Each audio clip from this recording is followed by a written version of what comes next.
RTI का मतलब होता है transparency, accountability and well informed citizens. मगर दुर्दैव की बात है, आज हमारे पीआईओ या एफए या सेकंड अपील्स में हम जाते हैं तो ये रीज़न ढूंढते हैं कि इन्फॉर्मेशन कैसा नहीं दिया जाए। ये दुर्भाग्य की बात है और इसीलिए मैं आज आपके सामने हूँ। पहली बात तो ये है कि आप जब किसी भी फर्स्ट अपील को जाते हो या सेकंड अपील को जाते हो तो आपको इंसिस्ट करना है कि हमको वीडियो रिकॉर्डिंग चाहिए। अगर सुप्रीम कोर्ट में हो सकता है तो आपके पास क्यों नहीं है, और अगर आप डिनाई करते हैं तो आप हमको लिख के दीजिए under which provision of law and which sections you are denying me the video recording.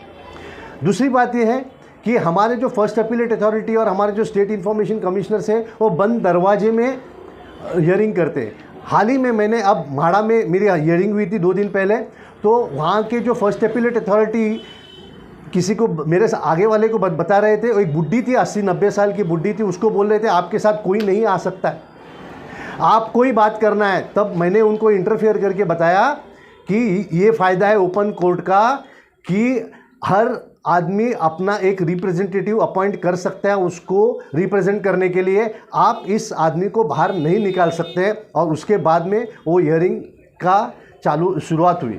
तो इस तरह से ये बंद दरवाजे में जो कमज़ोर एप्लीकेंट होते हैं, जो नॉलेजेबल नहीं होते हैं, जिसको अज्ञान है आरटीआई के बारे में, इनको फंसाया जाता है, इनको लिटरली फंसाया जाता है। यहाँ तक कि मेरा एक्सपीरियंस है कि कुछ स्टेट इन्फॉर्मेशन कमिश्नर्स पब्लिक को धमकाते हैं, उनके आंग पे जाते हैं।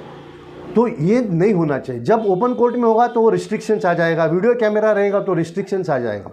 दूसरी बात ये है कि हमारे फर्स्ट अपीलेट अथॉरिटी और स्टेट इन्फॉर्मेशन कमिश्नर खुद कानून का अवमान करते हैं, क्योंकि कानून में लिखा है as per 7 subsection 8 subsection 1 the PIO shall give reasons.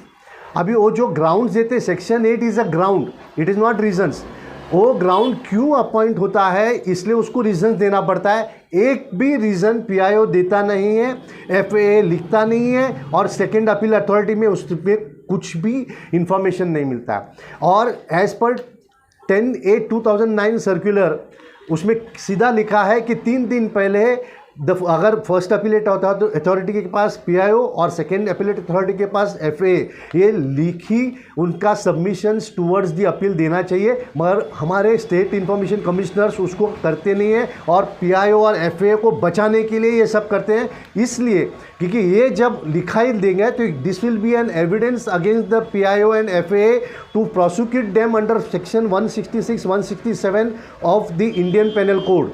तो आपको इंसिस्ट करना है स्टेट इन्फॉर्मेशन कमिश्नर के सामने, फर्स्ट अपीलेट अथॉरिटी के सामने कि हमारा वीडियो रिकॉर्डिंग चाहिए, हमको ओपन कोर्ट चाहिए और हमको सेक्शन 7 सबसेक्शन 8 सबसेक्शन 1 के क्लैरिफिकेशन चाहिए। और इन अपील हमको 19(5) सेक्शन 19(5) आरटीआई एक्ट के तहत हमको लिखित उनका जवाब मिलना चाहिए। और जब तक आप ये लिखित जवाब नहीं देते हो, आपका ये प्रोसीडिंग जो है वो इल्लीगल है और आप एक क्वाजी जुडिशियल अथॉरिटी में गलत तरीके से ऑर्डर पास कर रहे हो और वो 219 आईपीसी के तहत वो गुनाह होता है। ये मैं आपको सिटीजन्स को इसलिए बताना चाहता हूँ ताकि आरटीआई एक्ट मजबूत होना ये आज हमारे लिए ज़रूरी है और हमारे कुछ लोग इसको बर्बाद करने की कोशिश कर रहे हैं। इसलिए हम ये जो अच्छे लोग हैं जो इन्फॉर्मेशन देना चाहते हैं उनको बचाने के लिए हम ये वीडियो रिकॉर्डिंग, ओपन कोर्ट और ये सेक्शंस के इम्प्लीमेंटेशन के लिए पूछते हैं। वैसे ही जस्टिस दागा का जजमेंट है कि क्वाजी जुडिशियल अथॉरिटी ने किस तरह से ऑर्डर देना चाहिए, वो para 17 para 18 of justice Daga Bombay high court की जजमेंट है, उसको इम्प्लीमेंट भी नहीं करते हैं। और उसको भी इम्प्लीमेंट नहीं करते हैं तो आप एफएए पे और आप स्टेट इन्फॉर्मेशन कमिश्नर पे और 219 और 166, 167, 217, 218 के तहत मेरे ख्याल से in my opinion you can also prosecute these officers.